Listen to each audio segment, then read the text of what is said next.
In this video, I'll show you how to program universal remote for Philips TV. Step 1. Prepare for setup. Make sure your Philips TV is on and the universal remote has new, fresh batteries. Find a list of Philips TV codes from your remote's instruction manual. The most common method is using a direct code entry. Step 2. Enter the Philips code.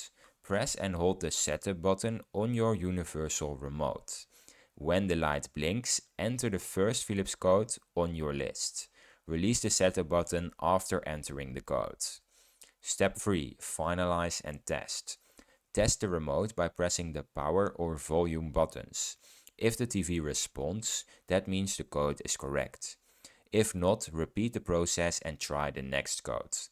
Once the remote works, press a button like Enter to save the settings. And that's it for this video. That's how you program a universal remote for your Philips TV. If you found this video helpful, then please subscribe. Bye.